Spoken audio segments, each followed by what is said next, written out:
दोस्तों, आपका भाई एक बार फिर हाजिर है एक अनोखे और डरावने किस्से के साथ, जिसमें प्यार, भूत प्रेत और बहुत सारा डर शामिल है।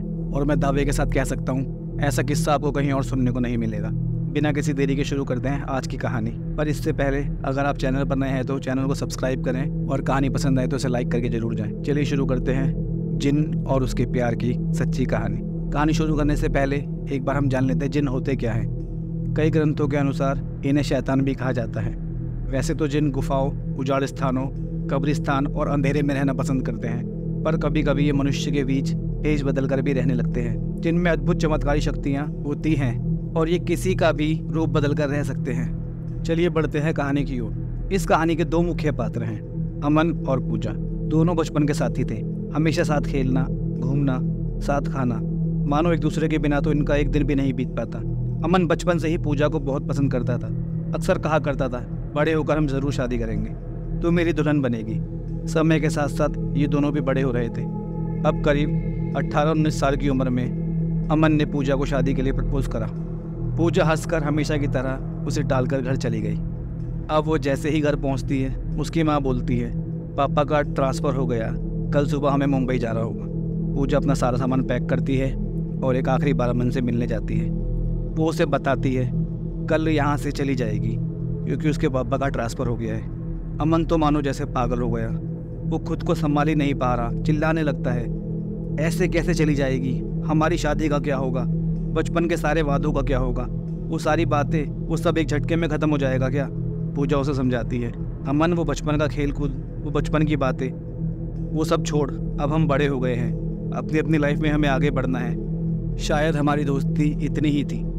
अमन कहता है, नहीं, इतनी ही दोस्ती नहीं थी, शादी तो हमारी ज़रूर होगी, वरना मैं मर जाऊंगा। पूजा कहती है, मर जा फिर, और वहाँ से जाने लगती है। पूजा जा ही रही होती है। अमन जोर से चिल्लाता है, मर भी गया ना तो तेरा पीछा नहीं छोड़ूंगा। पूजा हंसते हुए कहती है, हाँ हाँ, मर जाएगा तो आ जाइयो, फिर मुझे ले जाइयो अपने साथ। अगली सुबह पूजा मुंबई चली जाती है। अब अमन यहाँ पूरा दिन अकेले इधर उधर भटक रहा है। उसका किसी भी काम में मन नहीं लग रहा। अमन को दिन, हर एक पल, हर एक मिनट भारी लग रहा था। ऐसे ही हताश परेशान अमन 3 दिन बिता लेता है और फिर फैसला करता है वो पूजा के पास मुंबई जाएगा। अब अमन घर में बोलता है, मुझे मुंबई से एक जॉब का ऑफर आया है, इंटरव्यू के लिए आज ही मुंबई जाना होगा, और रात वाली 8 बजे की ट्रेन में बैठ जाता है। अमन बहुत खुश था। अगली सुबह पूजा से जो मिलने वाला था वो बहुत एक्साइटेड था, इसलिए बार बार दरवाजे के पास जाता और देखता उसका स्टेशन तो नहीं आ गया। वो हर 10 मिनट बाद ऐसा ही करता, और अब ऐसे ही अपना स्टेशन देखने और दरवाजे के पास जा ही रहा होता है कि उसका पैर स्लिप हो जाता है और वो नीचे गिर जाता है। नीचे गिरते ही अमन की मौत हो जाती है और पूजा से मिलने का उसका सपना अधूरा रह जाता है। वहाँ पूजा कॉलेज में नए दोस्तों के साथ अलग दुनिया में घुलने मिलने लगी थी। सब अच्छा ही चल रहा था। फिर अचानक एक दिन पूजा को कॉलेज से घर आते हुए ऐसा लगा जैसे उसने सड़क पर अमन को देखा, पर वो दोबारा पलट कर देखती है तो वहाँ कोई नहीं होता। वो इस पर ज़्यादा ध्यान नहीं देती और घर जाकर सो जाती है। सपने में पूजा को फिर से अमन दिखाई देता है जो ट्रेन से गिर गया। पूजा अचानक उठकर बैठती है और सोचती है, कल सुबह अमन को फ़ोन करूँगी, बहुत दिन हो गए उससे बात भी नहीं हुई है। अगली सुबह पूजा अमन को कॉल मिलाती है पर उसका नंबर बंद आता है। वो एक बार फिर ट्राई करती है पर नतीजा वही, नंबर बंद है। अब पूजा को कॉलेज के लिए लेट हो रहा था, वो निकल जाती है। सीढ़ियों से उतरते हुए अचानक पूजा को ऐसा लगता है जैसे उसके साथ भी कोई उतर रहा है, पर कोई नहीं होता। वो दौड़कर नीचे उतरती है, ऑटो लेती है और कॉलेज की ओर चली जाती है। रास्ते में फिर उसे अचानक अमन दिखाई देता है। पूजा सोचती है, कहीं ये सच में तो नहीं आ गया। वो ऑटो रुकवाती है, नीचे उतरती है, बाहर इधर उधर सब तरफ देखती है पर अमन कहीं दिखाई नहीं देता। पूजा को कुछ समझ नहीं आ रहा था ये सब हो क्या रहा है। ऐसे ही दिन बीतते रहे।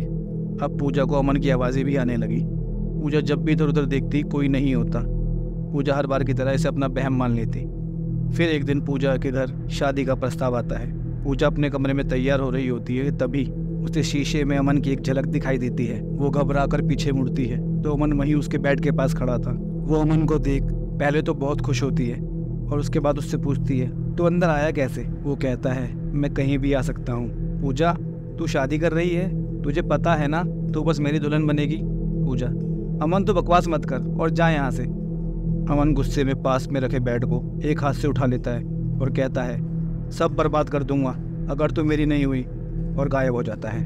पूजा बहुत बुरी तरह घबरा जाती है। वो ज़ोर ज़ोर से चिल्लाने लगती है, मम्मी पापा मम्मी जल्दी आओ। और वो अपने घर वालों को सारी बातें बताती है। उसके पापा कहते हैं अरे वो यहाँ कैसे आएगा। पूजा उन्हें यकीन दिलाती है सच में यहाँ था। फिर वो लोग गाँव में फ़ोन करते हैं और पता करते हैं अमन इस वक्त कहाँ है। तो उन्हें पता चलता है अमन तो 2 साल पहले ही मर चुका है। पूजा के पिता उसे कहते हैं ये सब तेरा वहम होगा, जो मर गया है भला वो कैसे आएगा।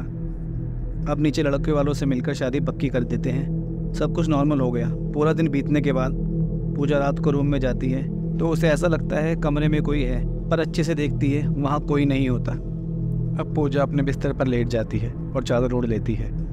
तभी उसके कान में आवाज़ आती है पूजा पूजा शादी तो तेरी मुझसे ही होगी। पूजा डर के मारे आंखों को और ज़ोर से बंद कर लेती है। तभी कोई उसकी चादर ज़ोर से खींच लेता है और हंसते हुए बोलता है तूने कहा था ना मरने के बाद आ जाइयो। आ गया मैं, अब तुझे अपना बनाकर साथ ले जाऊंगा। पूजा भागकर अपनी माँ के पास जाकर सब बताती है। उसकी माँ अगली सुबह किसी पंडित को बुलाकर पूजा के लिए एक धागा बनवाती है जिससे उसे बुरे सपने ना आए। पूजा धागा पहन लेती है। उसके बाद से उसे अमन दिखाई देना बंद हो जाता है, ना ही उसकी कोई आवाज़ आती। इस बात को अब 4 महीने बीत गए। पूजा की ज़िंदगी बिल्कुल नॉर्मल हो गई थी। आज पूजा की शादी का दिन होता है। वो पार्लर जाती है तो धागा उतार देती है। इसी टाइम का तो कब से अमन को इंतज़ार था। वो पूजा के अंदर तुरंत समा जाता है। अब पूजा मंडप में जाती है और फेरे लेती है। अमन उसके साथ ही फेरे ले रहा होता है। अमन की इच्छा पूरी हो गई। अब उसके लिए पूजा उसकी बीवी है जिसे वो अपने साथ ले जाना चाहता था। फेरे होते ही पूजा बेहोश हो जाती है और शादी के अगले दिन से ही पूजा को ना जाने क्या हो गया, वो हर वक्त बीमार रहने लगती है। उसका पूरा दिन हॉस्पिटल डॉक्टरों में ही बीतने लगा। पूजा जब भी सोती बार बार उसे बस अमन दिखाई दे रहा था। उसकी आवाज़ कान में आ रही थी अब हमारी शादी हो गई, मैं तुझे जल्दी ले जाऊंगा। अब हमारी शादी हो गई, मैं तुझे जल्दी ले जाऊंगा। पूजा हर बार डर कर उठ के बैठ जाती। पूजा की ज़िंदगी तो मानो नरक जैसी हो गई थी। पूरा दिन हॉस्पिटल में बीतता और रात को अमन डरावने सपने दिखा के उसे सोने नहीं देता। वो रोती, अमन से हाथ जोड़कर कहती कि उसका पीछा छोड़ दे, पर अमन कहता तूने तो कहा था आ जाइयो ले जाइयो, अब मैं आ गया, तुझे मेरे साथ चलना होगा, और हंसने लगता। अब अमन पूजा के साथ साथ उसके ससुराल वालों को भी तंग करने लगा। वो कभी किसी को खिड़की पर नजर आता, कभी छत पर उल्टा लटका हुआ, कभी रात को पूरा घर में चिल्लाने की आवाज़ आती, कभी दौड़ने की आवाज़ आती। वह सबको एहसास दिलाता था कि वो वहाँ पूजा के लिए है। वे ये सब इसलिए कर रहा था ताकि वो लोग पूजा को घर से निकाल दें और शादी तोड़ दें, क्योंकि जब तक पूजा के गले में वो मंगलसूत्र था अमन उसे मारकर साथ नहीं ले जा सकता था।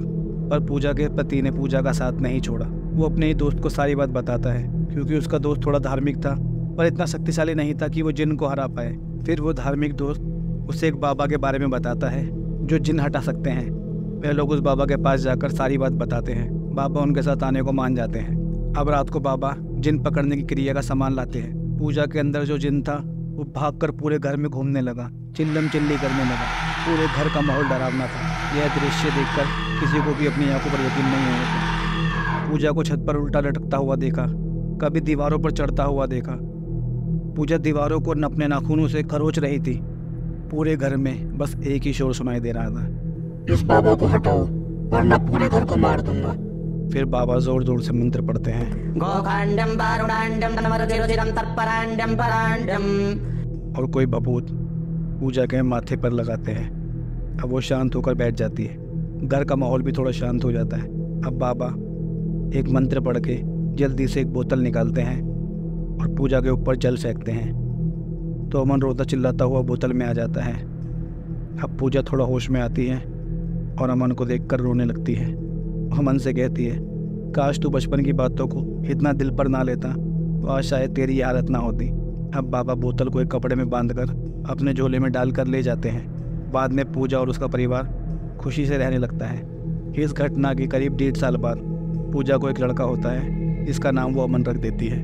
अगर हमारी कहानी पसंद आए तो उसे लाइक करें, शेयर करें और कमेंट करके बताएं कहानी का कौन सा पार्ट आपको सबसे अच्छा लगा है। और चैनल पर नए हैं तो सब्सक्राइब करके जरूर जाएं। मिलते हैं एक नई कहानी के साथ कल रात को।